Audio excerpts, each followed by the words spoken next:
If you grew up near the Appalachian Mountains, you already know. Folks don't just make up stories out here, they remember them. I'd love to know. Where are you tuning in from, and what time is it right now? Drop it in the comments. It's wild how many of us are sitting in the dark, listening to the same story, scattered across different corners of the country. Hit the like button and subscribe. It helps more people find their way into these woods, whether they should or not. I used to think ghost towns were just history, old buildings, broken windows, stories left behind. But there's one in the Appalachians you're not supposed to find, and I did. It's not on any maps, and if you ask locals about it, they'll either change the subject or flat out lie. They call it Coal Town, but nobody will tell you where it is. I stumbled into it by accident 3 years ago, and I've never told anyone the full story until now. Back in 2021, I was doing freelance photojournalism while taking time off from my teaching job. My focus was abandoned places, derelict mines, forgotten railroads, old steel towns in Pennsylvania and Kentucky. That fall, I headed deep into southwestern West Virginia for a story on old coal routes. I'd heard from a ranger about a hidden line that used to serve a mining camp shut down in the late 1960s, buried somewhere past Mingo County, near the Tug Fork. Supposedly, the entire settlement vanished after the mine explosion, and no one came back. The guy who told me about it just said, they closed it up, sealed it, and let the hills take it. I wanted a feature nobody else had, a real Appalachian ghost town untouched. So I parked in a small town called Gilbert and hiked north along an old service road marked only by rusted oil drums and busted concrete slabs. The first day was uneventful. Dense brush, cold air, and that deep mountain silence you only get when you're really out there. My plan was to find the old rail line and follow it until I hit the remains of the mining site. But I overshot it. I went deeper than I should have. That's how I found Coal Town. It started with the rail tracks, still embedded in the dirt, rusted solid, but intact. They curved northward through a patch of overgrown pine. I followed them out of instinct more than logic, brushing aside briars, checking every few feet for snake dens. After about a mile, I came to a bridge. The wood slats were warped, some snapped clean through, but the metal trusses were holding. Below was a ravine thick with moss and black water. Once I crossed, everything changed. The woods got darker, like the canopy thickened in seconds. The air smelled different, less like trees, more like something sour and burnt. And then I saw it. Row houses, about 20 of them, all made of coal-blackened wood, roofs sagging, doors crooked or missing. They sat like dominoes in perfect formation, untouched by time, as if the residents had just walked out. I froze, confused. I hadn't seen this on any satellite image. I took out my camera and snapped a few shots, but when I reviewed the screen, the images looked off. Washed out. The shadows were deeper than they should have been. Like someone had turned the contrast way down. I stepped into the first house. Dust, rotted beams, but something was wrong. On the kitchen table was a set of 4 plates. Forks and knives still laid out, like a meal had been served and never eaten. But no food. No decay. Just emptiness. I moved on. The next house had a child's rocking horse tipped over in the center of the room. It was clean. No dust. Just sitting there, like someone still used it. As I kept walking through the town, the houses started looking more intact. Windows unbroken. Curtains still hanging. Some doors even locked from the inside. That's when the unease kicked in. It didn't feel abandoned. It felt staged. Preserved. Too preserved. Near the center of the town was a building with a broken sign hanging from rusted chains. Company office. I went in. The floorboards creaked under my weight, but the place was mostly intact. On the desk was a thick logbook. I opened it, careful not to tear the brittle pages. Most of it was payroll entries, supply records. But the last 3 pages were scribbled. Frantic. One name over and over again in red ink. Delmar is awake. I stopped reading. That's when I heard the sound, deep metal grinding, like a rusted elevator being dragged across concrete.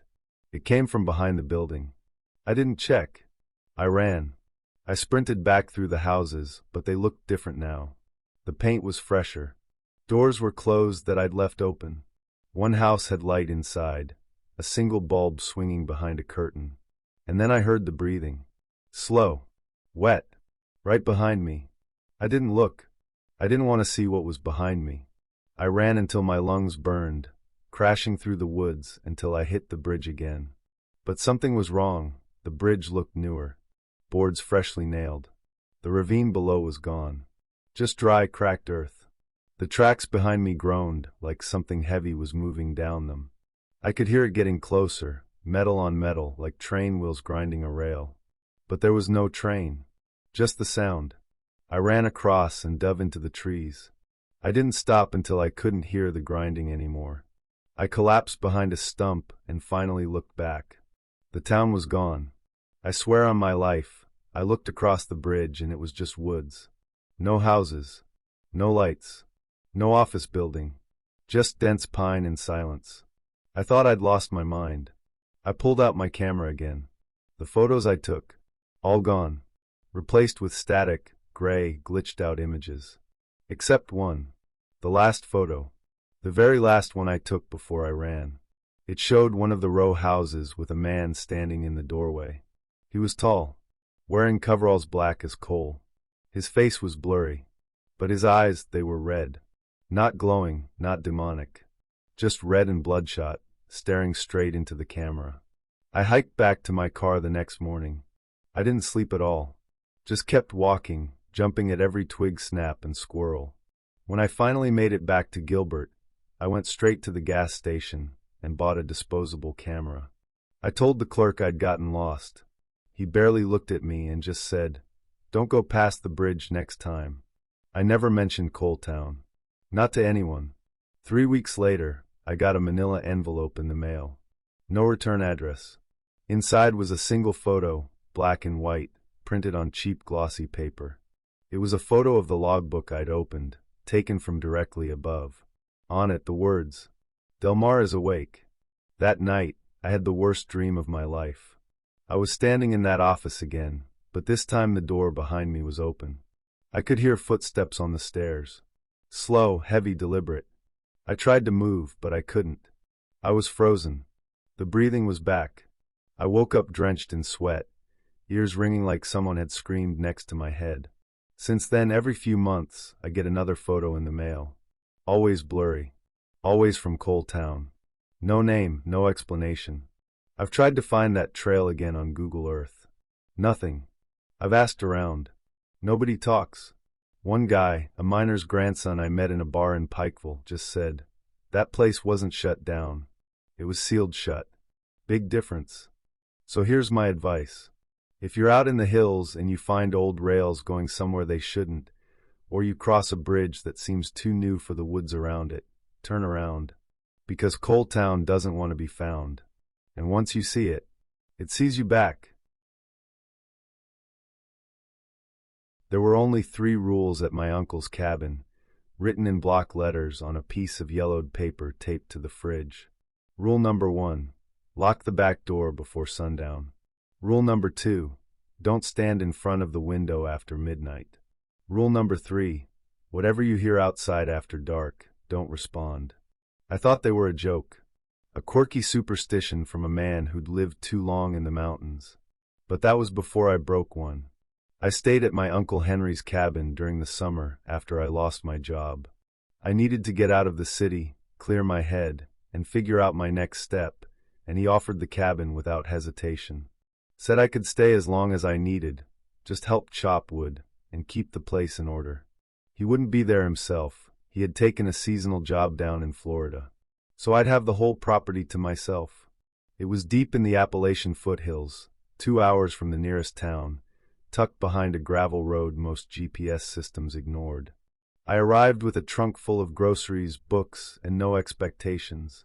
The place was exactly what you'd imagine. Wooden floors that creaked, a tin roof that echoed in the rain, and no cell service for miles. But I loved it. The air smelled like pine and soil, and the nights were so quiet I could hear my own heartbeat. I found the rules on the first night and laughed to myself. Uncle Henry was a little odd, sure, but it felt like tradition more than threat. Still, I followed the first 2 rules out of habit. It wasn't until day 5 that I slipped, and everything changed. The days passed easy. I spent them reading, cooking, and splitting firewood. The routine calmed me. I always locked the back door by sundown, not because I believed I had to, but because bears were a real enough concern. The second rule, about not standing in front of the window after midnight, felt more like folklore, so I avoided it too.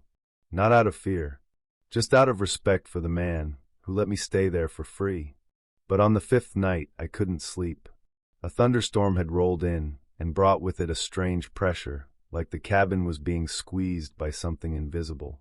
I tossed in bed for an hour before finally getting up and wandering to the small living room. The rain tapped gently against the roof. A distant boom of thunder echoed off the ridges. I stood there, stretching, and wandered to the kitchen for some water. That's when I heard it. A voice. Faint. Low. But clear enough to understand. Hey! It came from the back door. I froze. The back door was locked. I'd made sure of it. But someone was right outside. Hey man, can you open up? It wasn't a threatening voice. In fact, it sounded almost familiar, like someone I might have known back in high school. The tone was casual, friendly, but the words didn't match the feeling it gave me. I turned off the kitchen light, stood quietly near the fridge, and held my breath. The voice came again. I'm wet out here. Just let me in for a second. My skin went cold. I remembered the 3rd rule. Whatever you hear outside after dark, don't respond. It didn't say don't let them in. It said don't respond. But instinct got the better of me. I didn't open the door, but I whispered without thinking, "Who are you?" There was silence for about 3 seconds. Then a soft chuckle. You broke a rule. My stomach dropped. The door rattled once. Then again. Not like someone trying to get in. More like someone tapping rhythmically. I backed into the hallway and turned off every light. The tapping continued, then stopped. The silence felt sharp, like something was holding its breath on the other side of the wall. Then I heard footsteps. Not retreating, circling. From the back door to the window in the living room. I held still, crouched in the hallway where I couldn't be seen. A whisper floated from the direction of the window. You're still awake, aren't you? I don't know how long I stayed frozen like that. Maybe 10 minutes. Maybe an hour. Eventually, I crawled into the bedroom and shut the door. Locked it. Curled up on the floor like a child and waited for daylight. The next morning, I checked the yard. There were no footprints in the wet soil. No sign of an animal. No branches near the window that could have brushed against the wood. But something was different. The paper with the rules, the one taped to the fridge, was gone. That night, I did everything by the book. Locked the back door before sunset.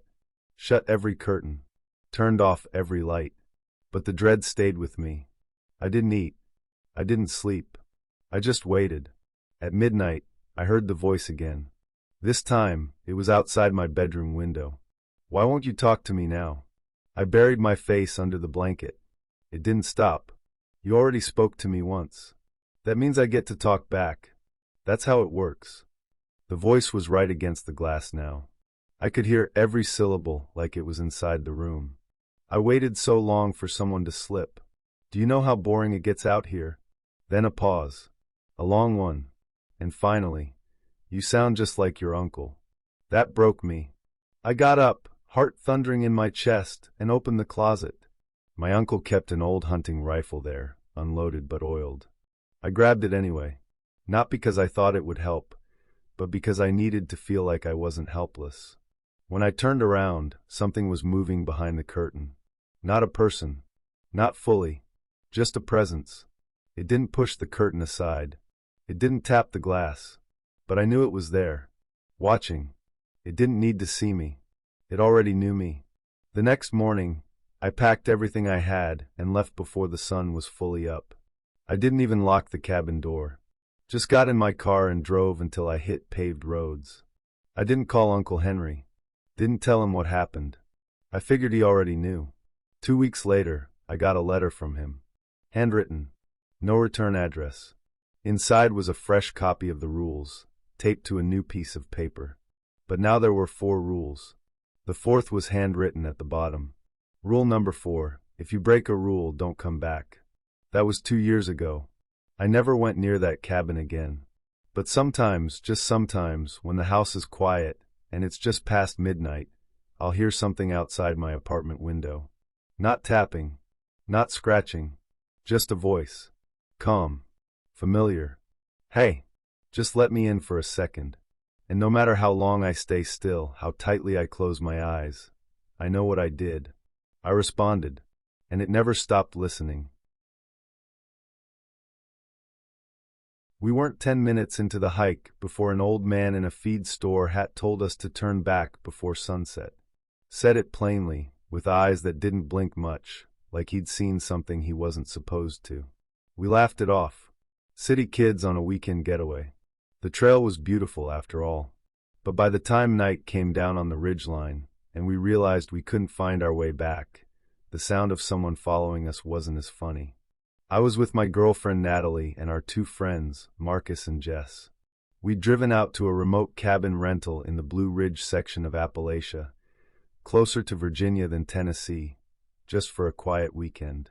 No service, no distractions. Just old-growth forest, crisp mountain air, and trails that hadn't been touched much by tourists yet.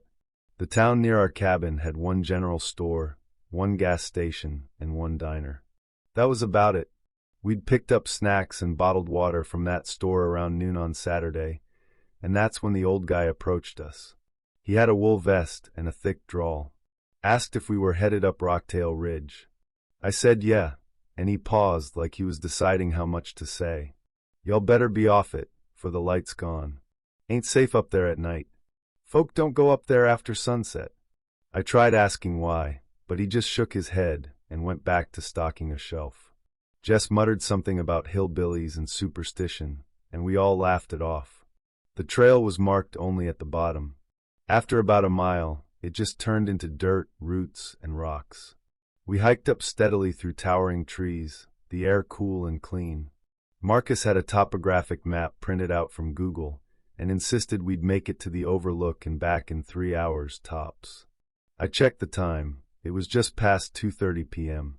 We figured we had enough time before the sun dipped behind the trees.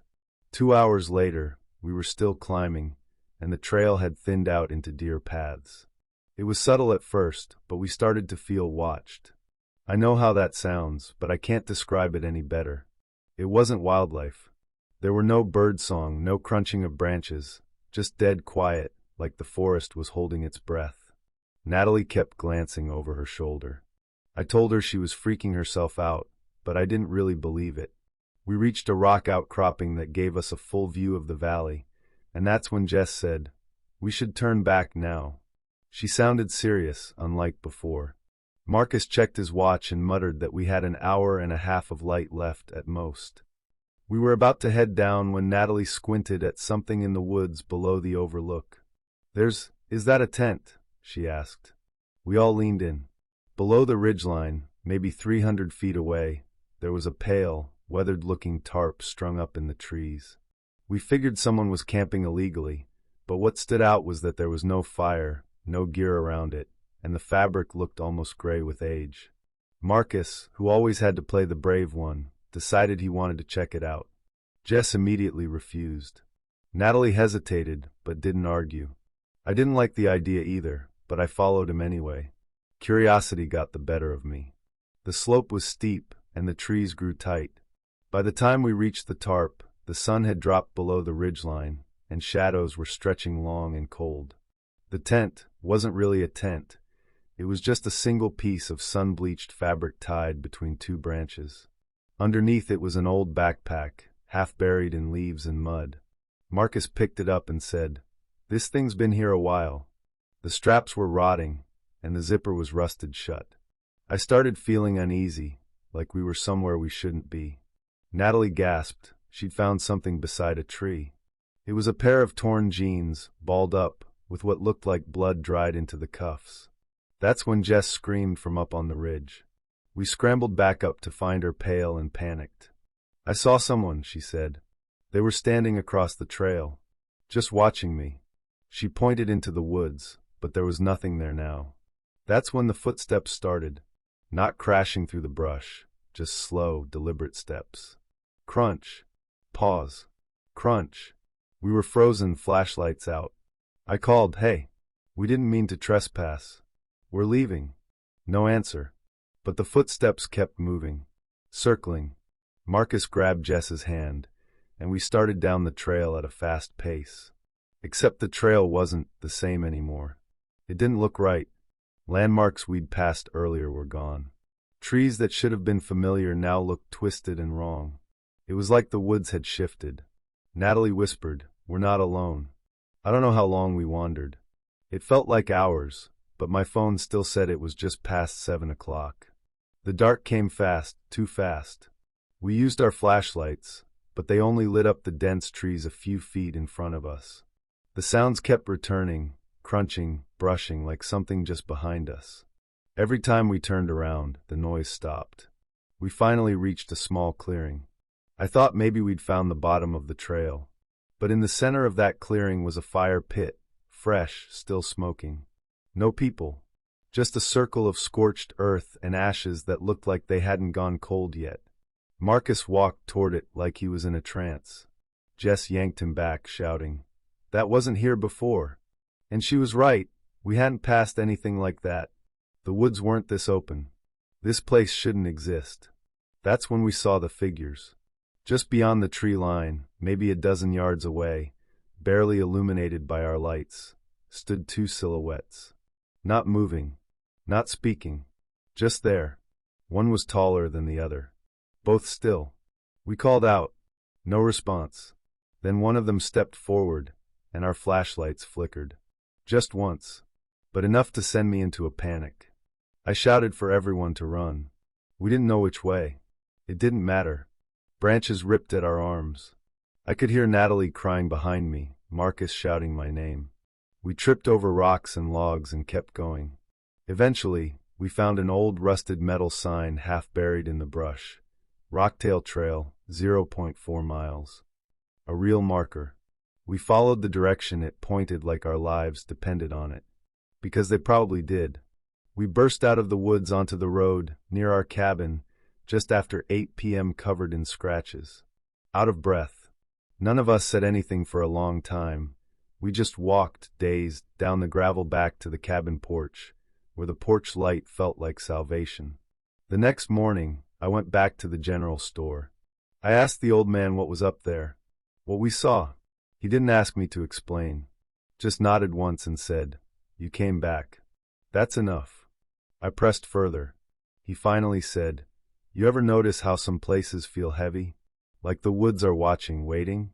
That trail ain't just dirt and trees. Folks gone missing there. Not from bears. Not from falling. Just gone. Left their packs behind. Even their boots." I asked him if it was people doing it. Some cult or hermit types. He shook his head slowly. "Whatever's up there don't live like we do. Don't think like we do. It knows the dark. And it don't like being seen." We left that day. None of us spoke much on the drive back. Marcus deleted the trail map off his phone. Jess wouldn't even look out the windows when we passed the tree line again. Natalie clutched my hand the whole ride home. It's been months now.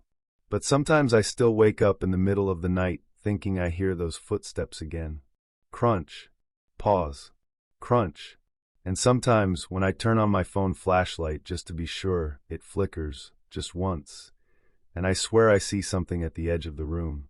The kind of thing that waits until the sun dips, just low enough. The kind of thing that knows when you didn't listen. There's a place just off the Appalachian Trail that no one marks on a map, and no one talks about. I found it by accident during a through hike in 2019, and I wish to God I hadn't. I've never told anyone the full story until now, because the more I tried to talk about it, the less people believed me. But I'm not looking for sympathy. I just want to warn the next hiker. If you ever see a fork in the trail near mile marker 1735, with stacked stones leading uphill, don't follow them. I was 29 when I did my first full through hike of the Appalachian Trail, Georgia to Maine. It was something I'd been planning for years. I trained, saved up, and gave myself 4 months to complete it. I wasn't new to hiking, but this was my first true long-distance trek. I started alone in late March, hoping to beat the summer heat in the southern sections, and maybe make a few friends along the way. Most of the trail community was welcoming, and I met dozens of good people in shelters, trail towns, and overlooks. But there was a 3-day stretch in the mid-Atlantic that didn't feel right from the start. Somewhere in northern Virginia, things got strange. I'd left a group of hikers I'd been tagging along with for a few days, and decided to go solo again to enjoy the silence. That's when the weather shifted. Fog rolled in earlier than expected, thick and heavy, blanketing the ridge and making it feel like I was walking through someone's breath. The silence wasn't peaceful, it was oppressive. I started noticing odd things. Stones stacked into little towers along the trail, higher than usual, maybe 5 or 6 feet tall. And then came the fork. It wasn't on my map, but the path was there, narrow but walked. The stone cairns formed a clear trail leading uphill through the mist. I hesitated. I should have turned around. But I didn't. I followed the stones. At first, I told myself it might be a scenic overlook or maybe even an old fire tower site that wasn't marked anymore. The incline was steep, and after 20 minutes of climbing, the fog thinned just enough for me to see that I wasn't on a trail anymore. The forest had changed. The trees were thicker and older, twisted, with bark like flaking charcoal. I stopped and considered going back, but then I noticed a stone chimney rising between the trees. It was the first structure.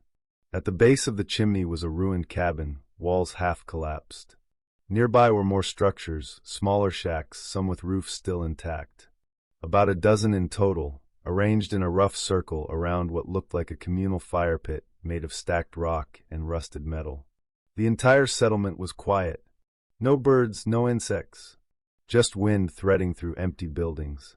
I walked cautiously into one of the standing cabins. It was dark inside, the floor covered in leaves and dirt. There was a bed frame, handmade from logs. A Bible sat on a wooden stool, pages curled from moisture. Nothing modern, no power lines, no plumbing, no trash. It looked like the people who had lived here had done so long ago and completely off the grid.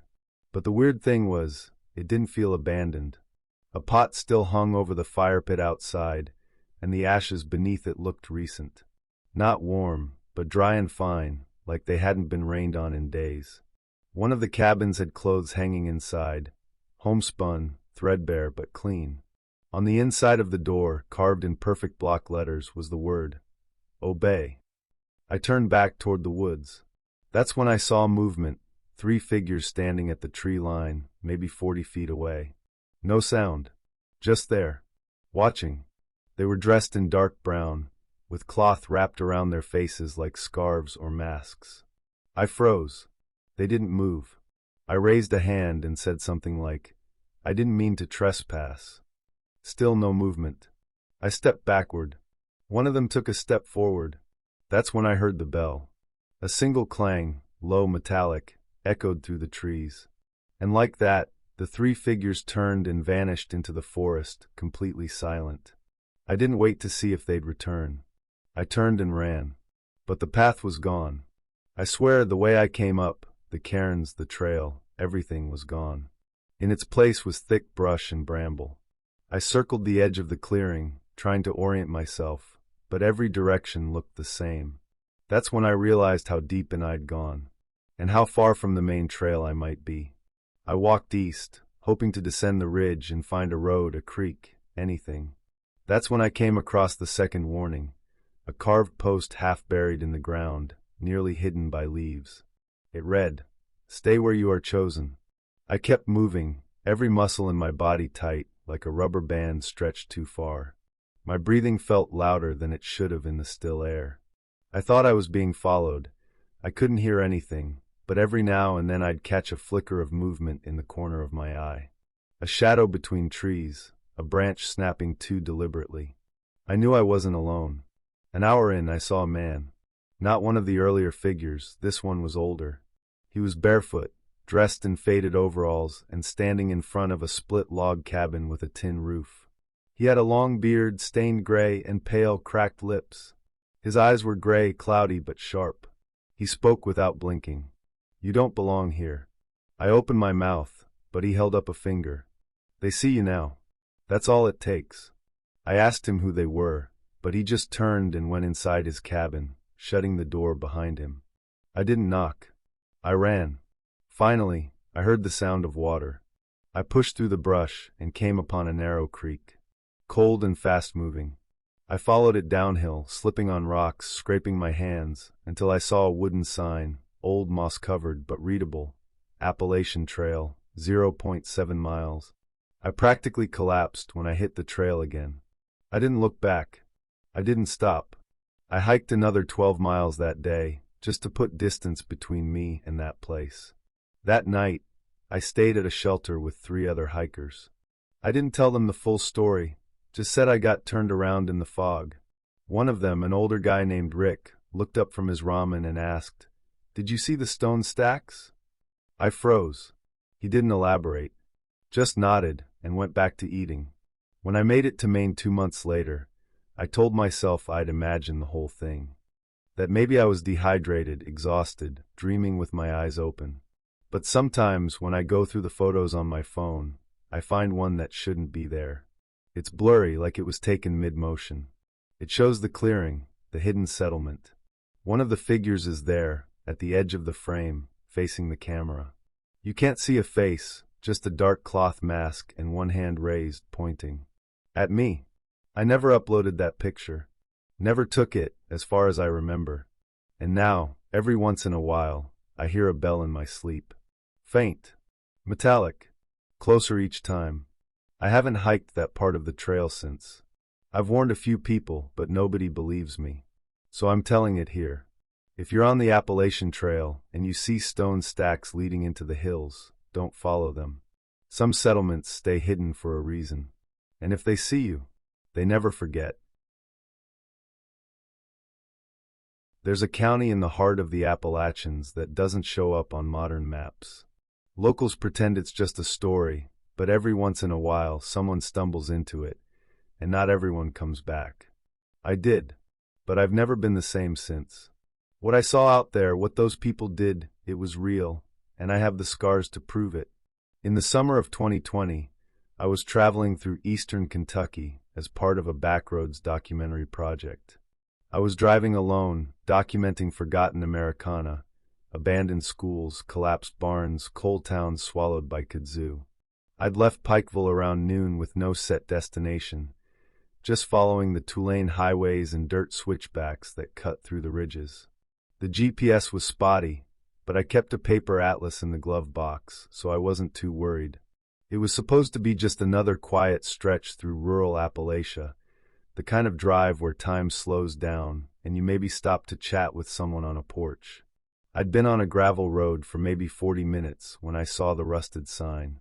It was barely readable. "Welcome to Braddock County." Letters faded, bullet holes punched through the metal. I checked my map. Nothing. No Braddock County listed anywhere. I figured it was just an old township absorbed by another district years ago. Still, I took a photo of the sign. Seemed like the kind of forgotten place that would be perfect for my series. I didn't know then what kind of place I'd just entered. The gravel road narrowed as I drove in. The trees pressed in from both sides, thick and too quiet. Not peaceful. Just dead still. I passed a gas station with no pumps, a church missing its steeple, and what looked like a schoolhouse with every window boarded shut. There were no people, no sounds except the crunch of gravel under my tires and the occasional crow overhead. Then I came upon a town square. Small, sunken in a valley like a bowl, with maybe 10 buildings around a dry fountain. Everything looked intact but untouched. The signs above the shops, barber, hardware, mercantile, looked freshly painted, but there was dust on every sill. I parked in front of a diner and got out to stretch my legs. The air smelled like dirt and mildew. That's when I saw them. 2 children, standing at the edge of the square. Boy and girl, maybe 7 or 8 years old, barefoot, dressed in old-fashioned clothes like something out of the 1940s. They didn't move, just stared. I waved. The boy raised one hand, but didn't smile. The girl turned and whispered something into his ear, and then they both walked away behind the corner of the general store. I walked up to the diner window and peered inside. The booths were clean. There were place settings on every table. A pie sat under glass on the counter, untouched. But no one inside. No movement. I tried the door, it opened easily. The air was cool, too cool for a place without power. I stepped inside and called out, "Hello? Anyone here?" Silence. Behind the counter, there was a small corkboard. On it, photos of people, dozens of them. Some looked old, others recent. All Polaroids. None of them smiled. Beneath each photo was a name and a date. The most recent one, Cody M. July 14th, 2020. That was the same day I'd arrived. I backed out, chilled. I didn't remember giving anyone my name. But somehow they knew it. I jogged back to my car and tried to start it. Nothing. Not even a click. I checked under the hood. Battery was fine, wires intact. I turned around and saw an old man on the porch of what looked like the sheriff's office. He was sitting in a rocking chair, one leg crossed over the other, chewing a toothpick. "You lost, son?" he asked without looking up. I said I might be. He finally looked at me. His eyes were sunken, tired, but not unkind. "Don't worry. Folks here don't take kindly to strangers, but they won't hurt you unless you break the rules." "What rules?" I asked. He stood up slowly, stretched, and said, "You'll figure 'em out." Then he walked back inside and closed the door. That night, I stayed in my car, locked the doors, covered the windows with shirts. I didn't want to move, didn't want to breathe. Around midnight, I heard voices outside, low murmuring, like a crowd gathered around something. I peeked through a slit in the window and saw a procession. At least 20 people walking through the square with lanterns. Some were holding hands. Others carried long poles with rags tied to the ends. In the center of the group was a man tied to a wooden frame, arms and legs spread like an X. His mouth was gagged, but his eyes met mine through the glass. They led him to the dry fountain, and they lit it. Not just the man. The entire fountain erupted in flames like it had been soaked in gasoline. The people didn't flinch. They just stood around it, humming, while the flames roared and the man screamed behind the gag. I wanted to run, but I couldn't move. I was frozen, watching. After 10 minutes, the flames vanished like someone had flipped a switch. The square was empty again. The man gone. The wood frame was still there, charred black. I vomited into a paper bag and curled into the back seat like a child. I didn't sleep. At dawn, my car started on the first try. I drove out of Braddock County without looking back. The road felt longer this time, like it was stretching behind me, trying to pull me back. When I finally reached paved roads and saw a working gas station, I cried. I asked the clerk if he'd ever heard of Braddock County. He shook his head, looked at my car, and asked where I'd come from. I told him Pikeville. He nodded and didn't press further. I reviewed my footage that night. The photos of the diner, the town square, the fountain, all gone. Corrupted files. The only thing that remained was a single Polaroid stuffed into the side pocket of my camera bag. One I didn't take. It showed me, standing in front of the diner. Blank-faced. Date scribbled underneath. July 14th, 2020, Cody M. I burned the picture that night. But I still see those kids in my dreams. Still hear the hum of that crowd. There are places out there, quiet, patient places, cut off from time. They don't want to be found. And if you stumble into them, they might just keep you. So if you're ever driving through the Appalachians and come across a bullet-riddled sign that says Braddock County, turn around. Don't enter. Don't stop. And whatever you do, don't break the rules. The first thing I noticed when my car died was how quiet it got. No hum of the engine. No birds. No wind rustling the trees. Just silence. Then I heard something crunch in the woods, slow, careful, like someone was trying not to be heard. But it was too late. I already knew I wasn't alone. This happened last fall, when I was driving from Asheville to a freelance job in a small Virginia town I'd never heard of. I'm a photographer, nothing glamorous, just small weddings, local business portraits, that kind of thing. I took the back roads on purpose. It was supposed to be a scenic drive. Appalachia in October is beautiful, especially when the leaves start turning. I figured I'd enjoy a little solo time and snap a few landscape shots on the way. I was about 3 hours into the drive when things got weird. I hadn't seen another car in maybe 30 minutes. No cell service. No gas stations. Just trees and Tulane blacktop stretching ahead like a ribbon tied through the mountains. Around 4:15 p.m., the car sputtered, jerked, and coasted to a stop on the shoulder. I had about half a tank of gas, no warning lights, nothing that should have caused a breakdown. I popped the hood and pretended I knew what I was looking for. Nothing stood out, just heat and metal. So I grabbed my phone. No bars. I stood there for maybe 5 minutes, debating whether to wait or walk. The sun had started to dip behind the trees, and the shadows were creeping across the road like spilled ink. I figured my best bet was to hike back the way I came and hope for a house, or maybe a passing car. About 15 minutes into the walk, I spotted a narrow dirt road on the right. There was a metal gate swung open and a rusted mailbox with no number. I considered passing it, but then I saw a thin column of smoke rising through the trees. Smoke meant people. Help. Maybe even a landline phone. I turned down the road. The further I walked, the more I regretted it. The air felt off. Still. Like I was moving through a place that had forgotten time. Every few steps, I thought I heard something behind me, twigs snapping, leaves rustling, but when I stopped, it stopped too. I told myself it was a squirrel, or my own footsteps echoing weird in the woods. The path twisted through dense trees and dropped into a hollow, and that's when I saw it, a rundown cabin, half swallowed by the woods. The smoke was coming from a chimney that leaned slightly to the left. There were no cars, no lights. Just that low, steady stream of smoke and a broken swing swaying slowly on the front porch. I called out, just a hello, kind of thing. No answer. I walked up and knocked on the door. Nothing. I knocked again, louder this time. That's when I heard the sound of something shifting inside.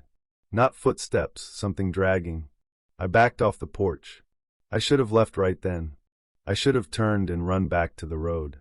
But curiosity won out. I circled around to the side of the house and saw a small window. The glass was dirty, but I could just make out the shape of a figure inside, standing completely still, watching me. I don't know how long we stared at each other. 5 seconds? 10. Then the head tilted. Not a nod, more like a slow, unnatural lean, like it was trying to figure out what I was. I stepped back, and that's when I heard another sound, this time from the woods behind me. A crunch, then another. Slow, deliberate. Someone, or something, was walking toward the cabin from the trees. I didn't wait to see who it was. I bolted back up the trail, slipping on leaves and sliding in the loose dirt. I didn't stop until I could see the road again. But when I got there, my car wasn't where I left it. It took a second for my brain to catch up. I was sure this was the spot. Same trees. Same curve in the road. But the shoulder was empty, no sign of the car. No skid marks. No oil drips. Just asphalt and forest. I stood there frozen. My legs were shaking. I couldn't breathe right. Then I heard it again. That crunching sound. Closer this time. Coming from the left side of the road. I turned slowly and saw movement. Something tall, just beyond the trees. It wasn't running. It wasn't hiding. It just stood there, half shrouded in shadow, arms at its sides, head cocked like it was listening. Then I realized there was more than one. Another figure stepped out from the right. This one smaller, but same stiff posture. Same tilt of the head. They were maybe 50 feet away. Silent. Not blinking. Not speaking. Just watching. I started walking backward, slowly, trying not to show panic. The road dipped slightly behind me, and as I crested the bend, I saw headlights. A truck! I didn't even think.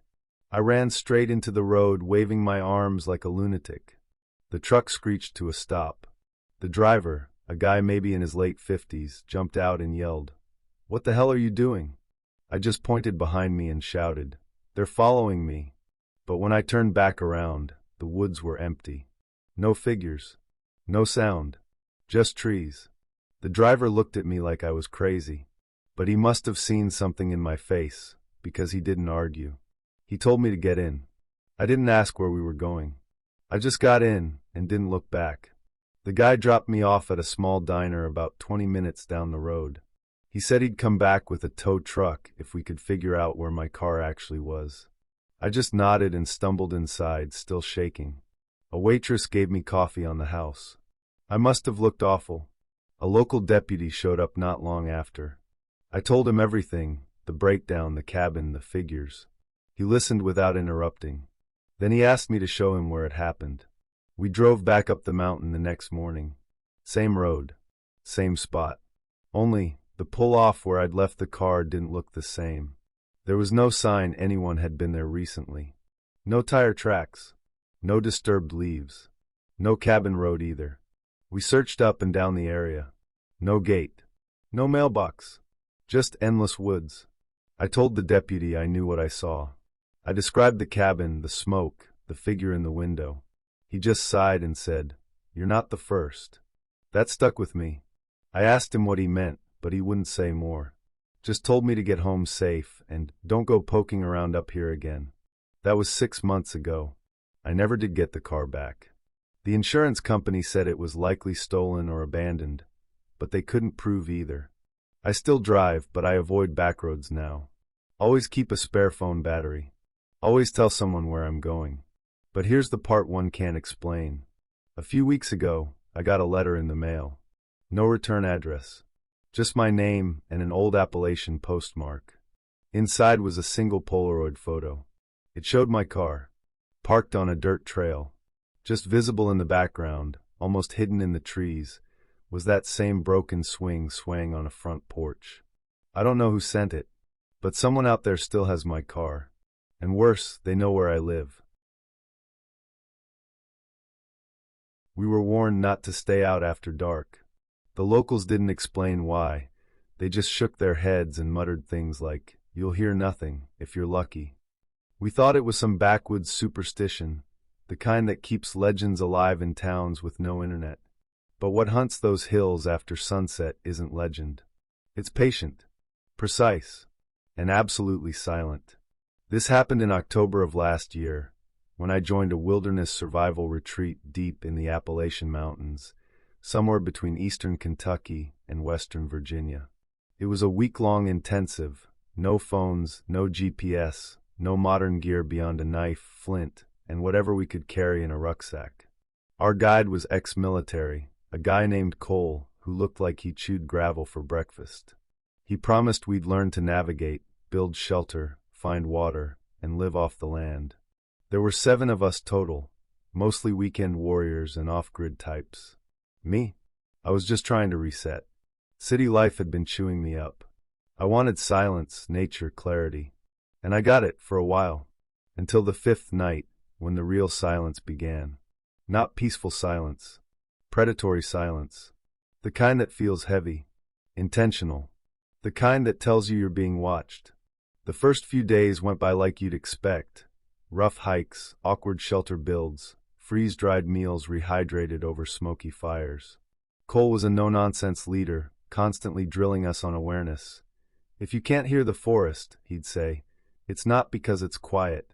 It's because something made it quiet. By the 4th night, we'd moved camp further up the ridge, closer to the Tennessee line. We were all exhausted. That evening, the woods felt off.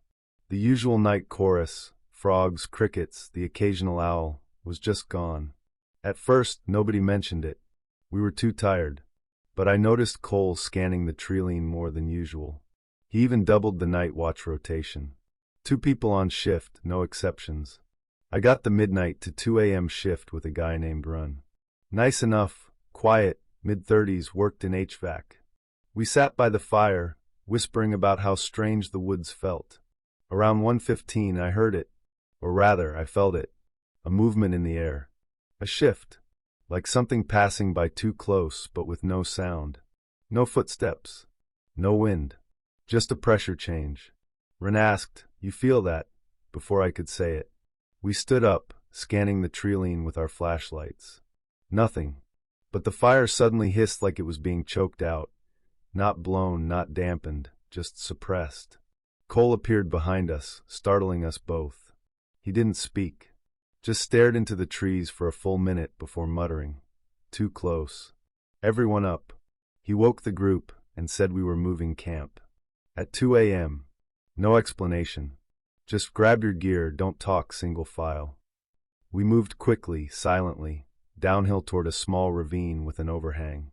As we descended, I heard something behind us, again, not footsteps, but a sense of movement. A ripple in the dark. Someone gasped. Someone else tripped. But Cole didn't stop. He hissed, "Keep moving," without turning around. By the time we reached the overhang and set up a makeshift camp, it was nearly 3:30. We were rattled but alive. Cole finally said something that chilled me more than anything else that night. "They don't like light, and they don't like fire, but they're getting smarter." No one slept. The next day we stayed put. Cole instructed us to move only in pairs and never leave the fire circle. He made torches from pine resin and stacked them high in the center. That evening, he taught us how to make noise traps with fishing line and old tin cups he'd brought just in case. Nobody asked what we were defending against. We all knew by now, we just didn't want to say it. That night, just after midnight, one of the noise traps went off. The tin cup clatter sent everyone bolting upright. Cole was already on his feet, torch lit, scanning the darkness. We all grabbed ours and spread out in a loose circle. The trap was the one nearest the slope we'd come down from the night before. There was no movement. No sound. Then someone, Tammy, I think, gasped and pointed. Just beyond the edge of the firelight was a figure. Tall. Still. Head cocked ever so slightly. Not approaching. Just watching.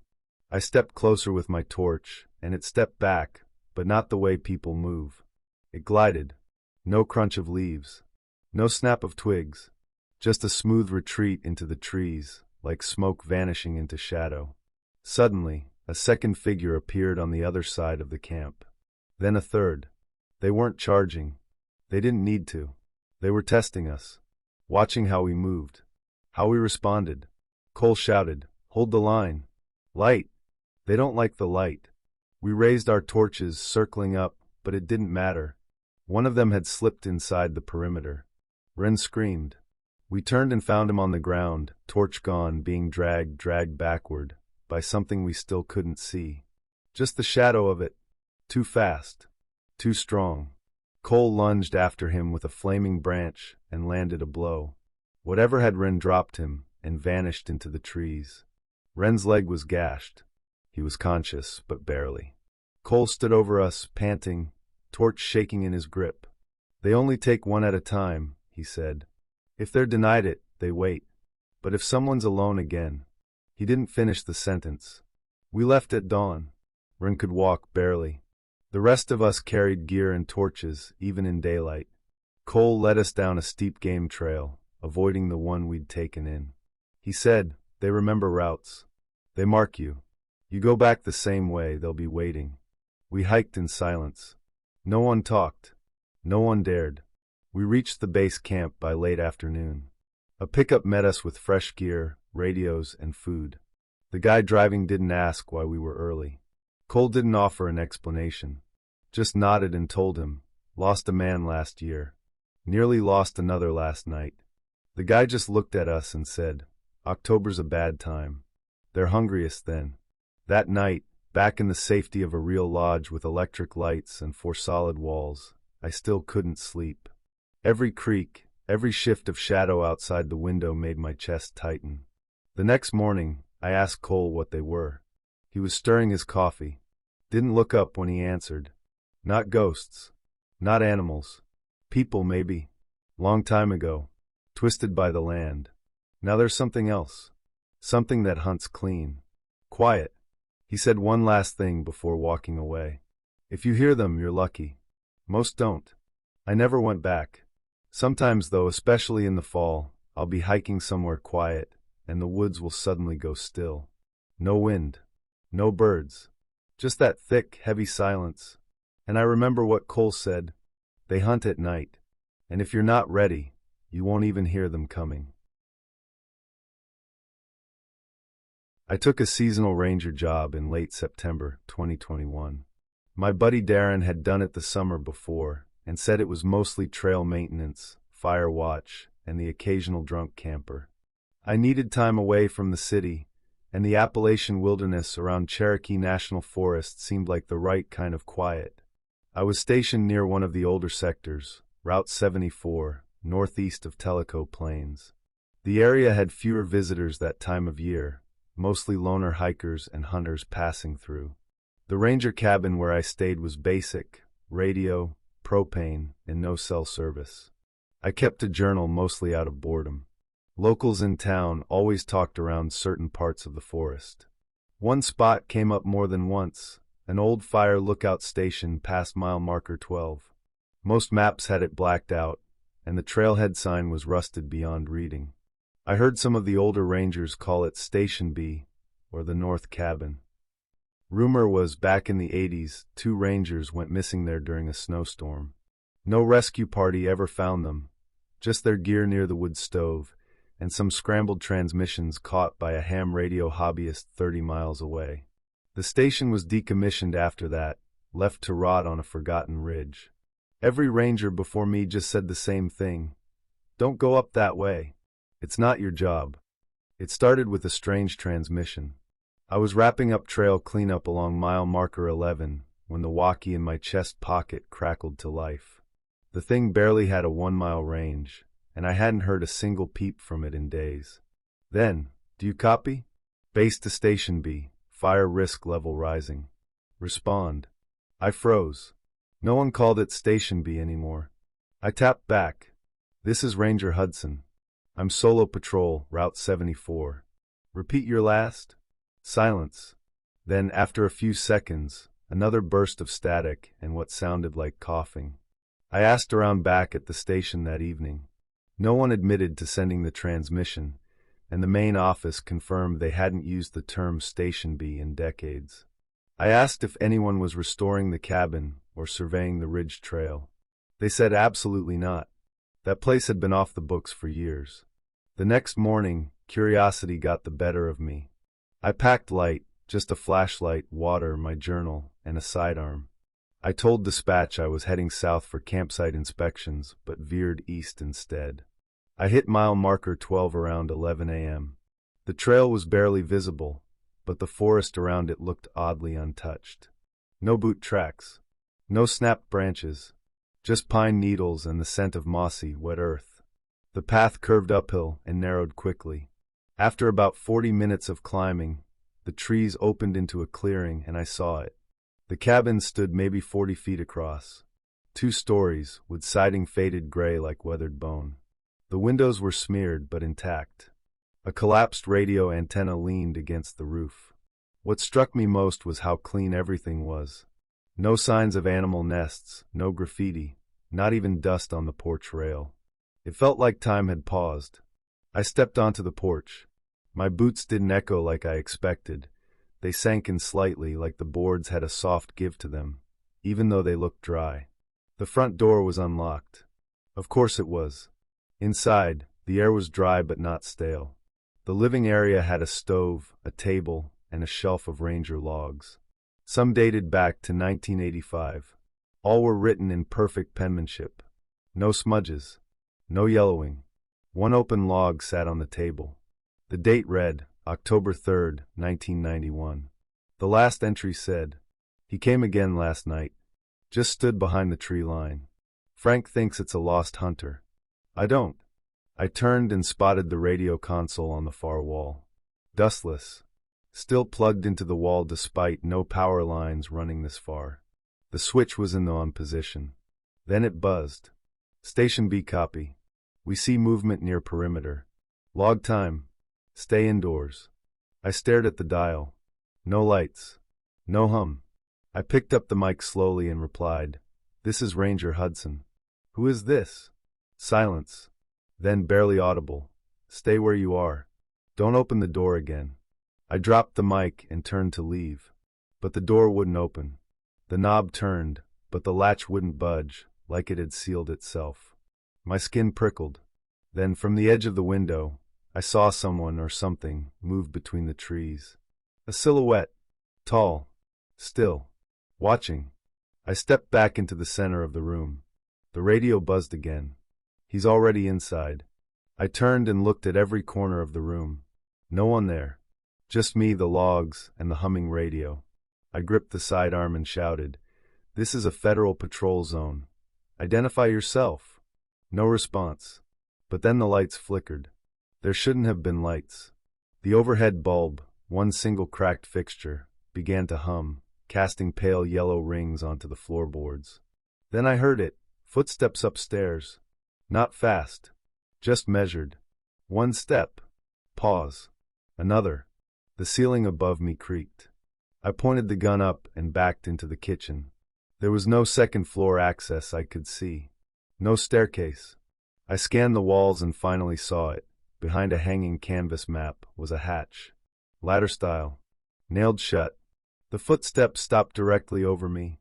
Then tapping. Slow. Precise. Like knuckles on wood.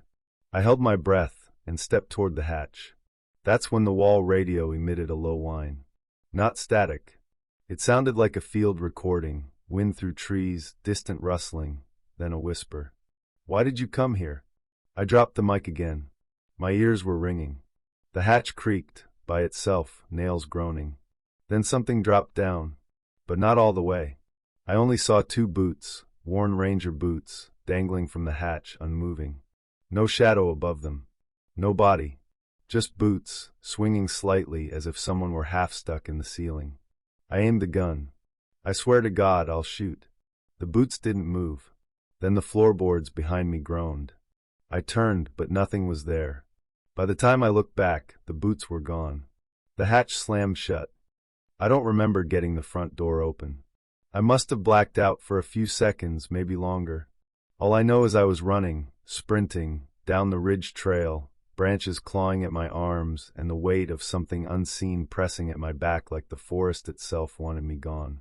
When I got back to my cabin, I locked the door and didn't sleep.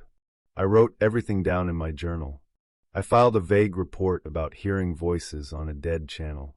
I didn't mention Station B. The forest was quiet again. No more radio buzz. No more footsteps.